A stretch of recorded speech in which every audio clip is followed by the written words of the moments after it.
Hello, everyone. Welcome again to Elevating Your Life. We're going to be so elevated today. I am just so thrilled to share with you my fantastic guest. We have with us today Natalie Glebova. She is a best-selling author, mindset and energy coach, and former Miss Universe. Through her extensive spiritual journey to attain self-love and deeper self-awareness, Natalie started a coaching practice that focuses on energetic aspects of personal development to help her clients become winners in life and love. She is the author of the absolutely fantastic book, Temple of Love, A Pilgrimage to the Heart. And it's a nonfiction parable that fuses alternative, holistic, and healing modalities such as yoga, theta healing, and plant medicines with classic Eastern philosophies in one book. It's absolutely fantastic. Anyway, Oh, uh, thank yeah, you. Thanks, Paula. I'm so glad that you enjoyed the read, oh, I did. I loved it so much. I especially because it's the setting is Peru, Cusco, and you have been there and you've traveled around there. Such a magical place of part of the world. I literally got so excited. Oh my gosh, she's in Cusco. Oh my gosh, she's at the Sacred Valley. Oh my gosh, it brought back such memories. That is where I got my master Reiki training at Ah, Machu I Picchu. see. Yeah, Oh, 25 oh, years. what an incredible place to do that. Yeah. Did you get like one or two? Or Uh, master? Master. Yeah. A Yeah. master. Wow. Love it. And so I'd love to have you share, if you want to share a little more background and share to us what triggered this amazing book that, one for your adventure and then second for putting it into writing. Mhm.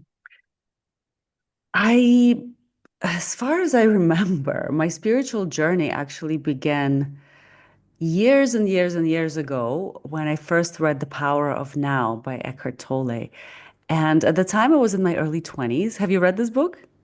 I haven't. I'm gonna have to do It is kind of like my spiritual, I don't know, go-to. It's really everything that I believe in, everything that resonates with me about the staying in the present moment, mindfulness, and how to observe the ego and your thoughts.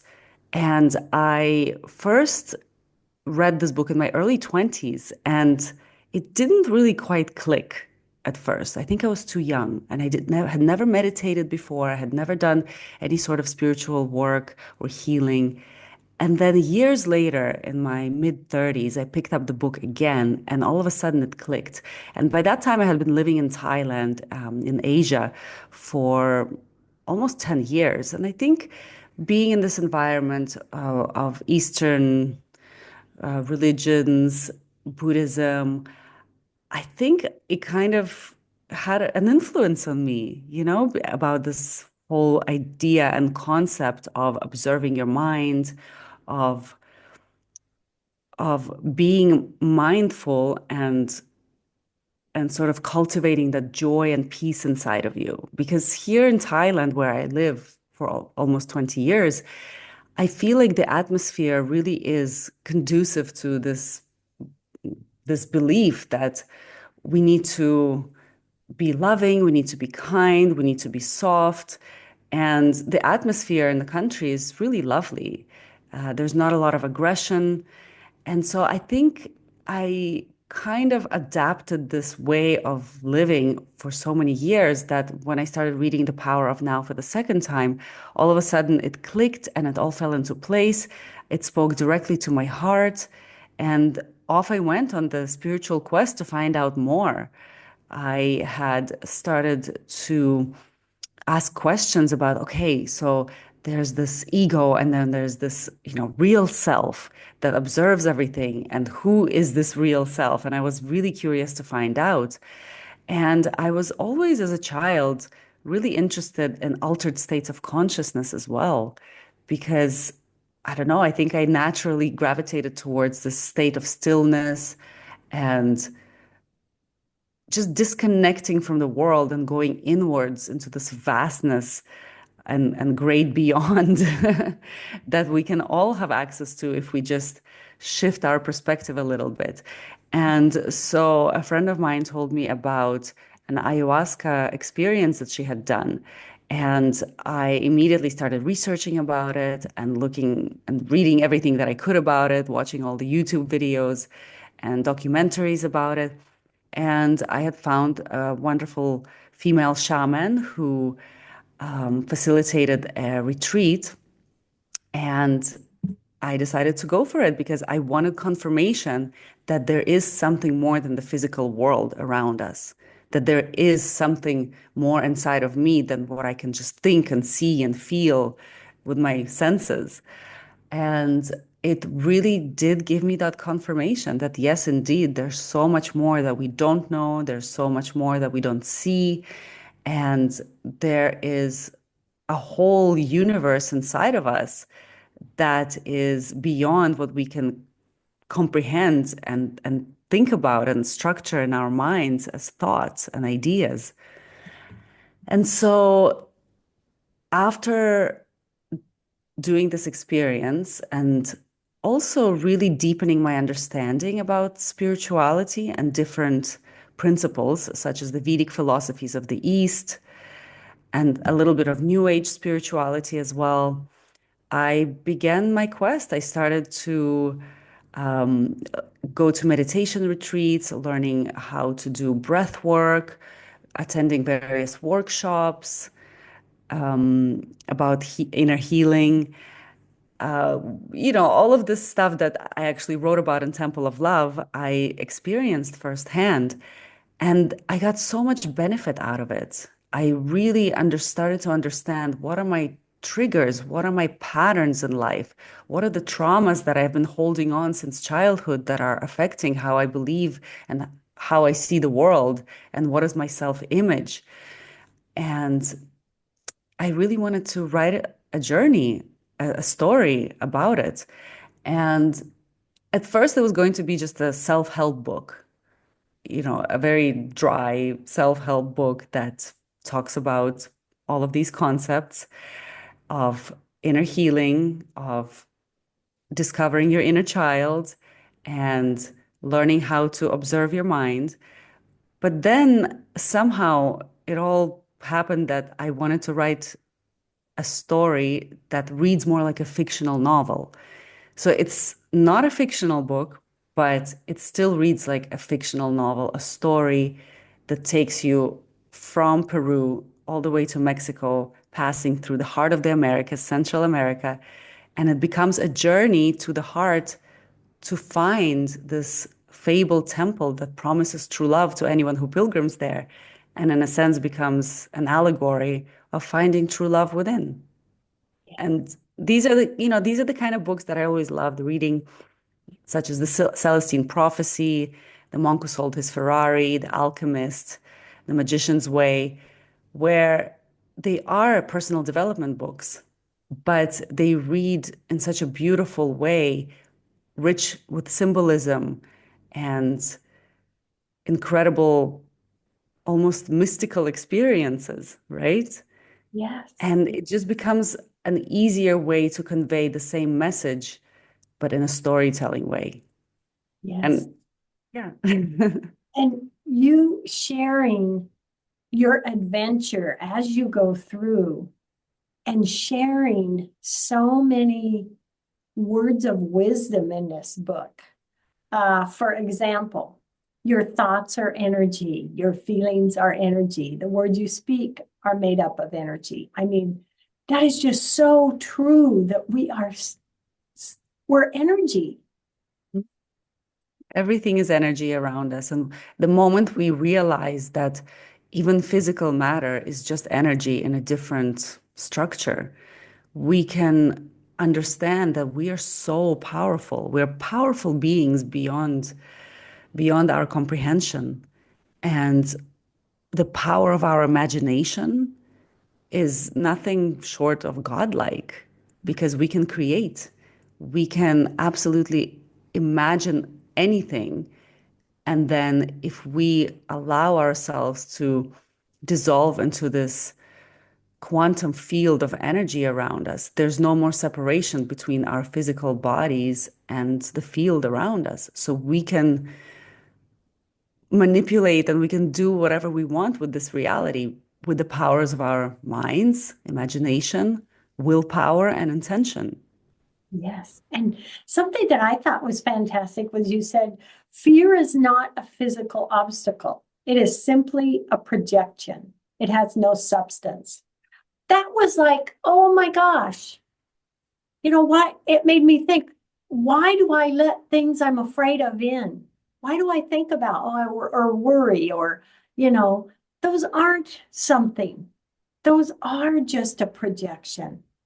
That Thanks, was, Paula. Yeah, I'm glad you picked up on that in the book because it's once I realized that, it actually changed a lot of things in my life. And I started seeing fear and imagining it and visualizing it sort of as a thick fog that I have to walk through. It just hangs there. It looks a little bit menacing, right? It looks a little bit scary. But when you start walking through it, you realize it can't harm you. It can't hurt you. It's just this thick fog that you have to keep moving through.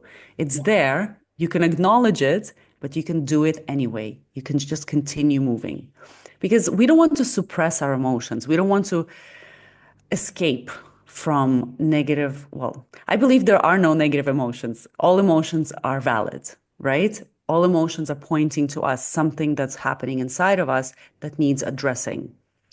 And if we just embrace all emotions, whatever they may be, whether it's fear or sadness or loneliness or grief or shame or guilt, we can just acknowledge it, let it have its presence and place as it rightfully should, because it's there for a reason, and allow it to wash through us and pass through us instead of escaping it or turning away from it and letting it sit somewhere in the body as energy, as an energy blockage, which could then manifest in, I don't know, paranoia or anxiety or even physical illness, right? yes, So yes. it's really important to allow our emotions to pass through. And there are so many ways to work with energy. And you're a Reiki master, so you know that that's one of the pathways that we can remove those blockages. But that's just one of the ways. There's so many other ones. Yes, I love that. I love that. And I love that flow analogy. I've always kind of I've looked at it like I'm in this beautiful river just flowing and those difficulties, everything, it's like there's rocks and sticks in the river. And all I can do is just keep flowing down the river, do what I can and let it go. I love that. Yeah, you can, and you can navigate. The thing is, the river Yeah. will take you to your destination, but you also have a way to maybe sometimes move around and go left and right, and it's still going to take you, but you are in charge. You are the person who sets the direction and avoid some obstacles and steer in every direction. And that's what I was saying about how powerful we are, right? About that we have the ability to visualize the outcome. We have the ability to make choices and have free will to decide which options we want to take. And I don't believe there are right or wrong choices. Do you believe that we can make a right or wrong choice? I think everything ends up being kind of the right choice because it was meant to be that way, whether for a benefit or a lesson. You're right. I mean, that's really a good question, and you're right. It a benefit or a lesson. And Mm. lessons really can lead us in a new direction, in a new learning or open that, yeah. Mm. That's kind of been the mantra of my life for the past 2 years because going through a very difficult divorce, custody battle, and just overall really getting out of a narcissistic relationship with a partner, it really allowed me to have a different perspective to say, why, instead of why is this happening to me? I started saying, why is this happening for me? Because the moment I realized that there's a lesson in there somewhere and a reason for it, that's when it was just so much easier to deal with the difficulties. Yes. Oh, such wisdom, such wisdom. Wow. And something you said, I am the vessel through which unconditional love flows into this world. And we are, aren't we? I mean, we are a vessel of love, each and every one of us, would you say? I would say so. I think we separate ourselves based on our personalities and our egos, and we think we're so different and separate from one another. But on the core essence of who we are, I truly believe that we are all coming from one source and one consciousness. And on that deeper core essence of who we are, I just believe we're all unconditional love. Yeah, I And love we just need to remember that we are more alike than we are different from one another. Yes. And I love that you mentioned frequencies. I'm very passionate about, our emotions, our thoughts, different frequency levels. And you said that you will know you are in the low frequency emotions because they always take you out of the present moment. That Mm, is, yeah, because they do, don't they? Where a higher frequency, we're in the moment, yeah. enjoying the moment. And Describe everyone, that. I think, can try it for themselves and observe how they feel. Because when you're in a state of flow, when you're so connected to what you're doing from your essence, when you're speaking to somebody heart to heart, like what we're doing right now, we are so in the present moment, so in the state of flow that time seems to become irrelevant, right? And we have this elevated feeling of more energy, more compassion, more love, generosity, all of these beautiful feelings. Or when you're watching a gorgeous sunset or a nature scene, you have that state of awe, that state of wonderment. And it becomes an elevated emotion that truly pulls you into the depth of the present moment. And that's where all life happens. Life doesn't happen in the past or the future. Life happens in the present moment. So the more we can get connected to it, whether it's through beautiful bonds that we build with one another, or even, with an animal, for example, if you have a pet, right, and you cuddle your pet and you kind of get into that state where it's just you and your pet together, and you feel this sense of oneness, this sense of connection, a sense of wonderment or awe, that's when you are in the present moment. And you will see that you're not thinking about past problems or projecting into the future with anxieties and worries, right? Yeah. It's definitely a good practice to have, bringing yourself back to the present moment. And again, there are so many different ways to do that. I One truth, many pathways. I love it. I love it. And I love that you mentioned that smiling continuously for even a few minutes can trigger a chain reaction of positive thoughts and emotions. Mm. Simple, but yet powerful, isn't it? Mm. I read a quote somewhere once. I think it was by Master Eckhart, that he said, if the only prayer you will ever do in your life is to say thank you, that is enough. And that always stayed with me because sometimes we don't know how to connect to the divine, right? We don't know. Maybe some of us have been taught how to pray through religion or church or, their cultural upbringing. I personally have never really, I don't come from a religious family, so I never knew how to pray. And so when I started my spiritual journey, I thought, well, how do I connect to this great divine, which I can't even have a comprehension of what it is and how to connect to it?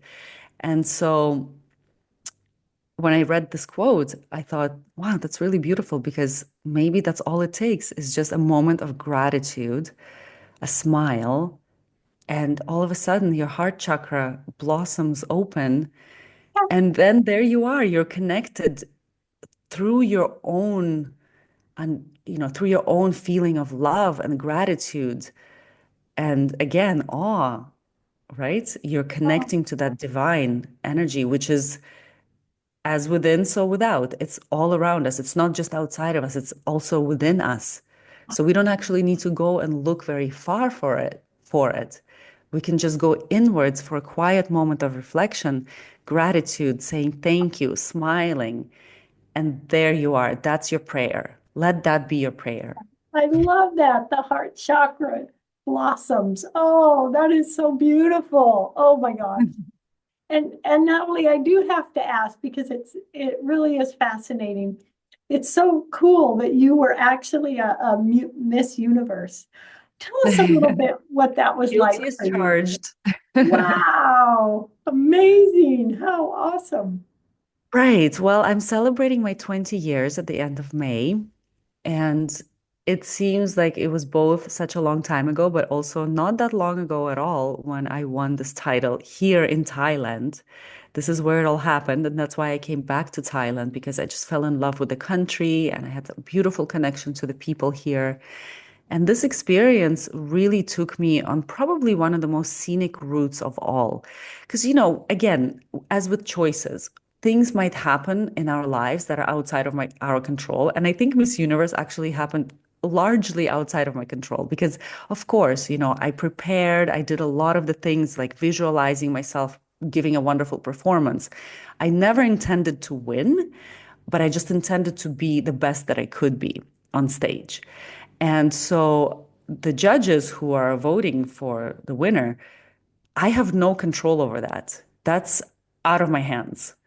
And so I completely surrendered to the outcome. And I said, whatever happens, I am just happy to be here. And again, that gratitude really carried me all the way through.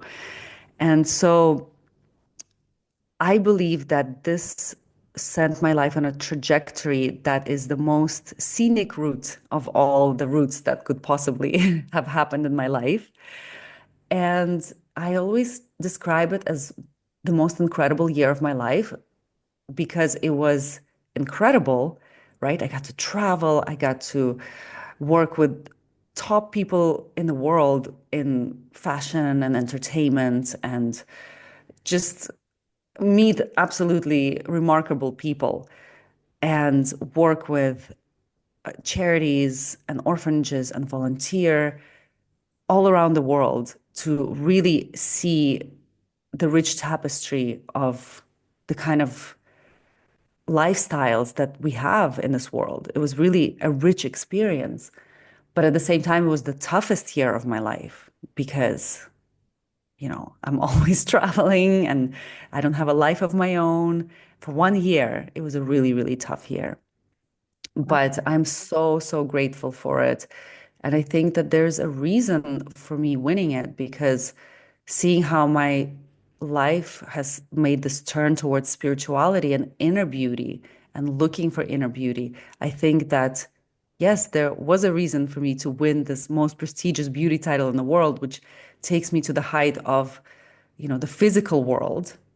And yet, once you get to that level, you also realize how shallow it can be if you're only looking for beauty on the outside. And so the pendulum then Yeah. swung me back in the other direction to help me find that inner beauty and the core of who I am.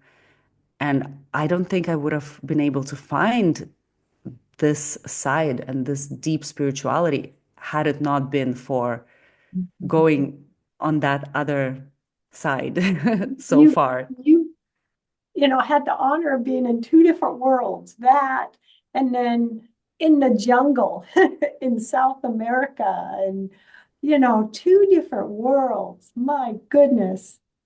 Very different, and yet there's still so much crossover because I have been obviously coaching a lot of students who are going in the same direction as me to go for the title, go for the crown. And what I found is that if I can blend a little bit of my understanding of God and inner essence and all of the spiritual teachings that I have had over the past 20 years, I can actually help my students be more authentic and be more confident.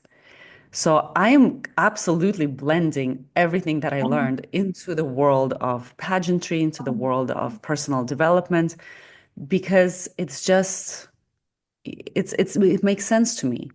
If you're disconnected from your essence, how can you show up as your most authentic self? How can you be confident? How can you connect heart to heart with other people?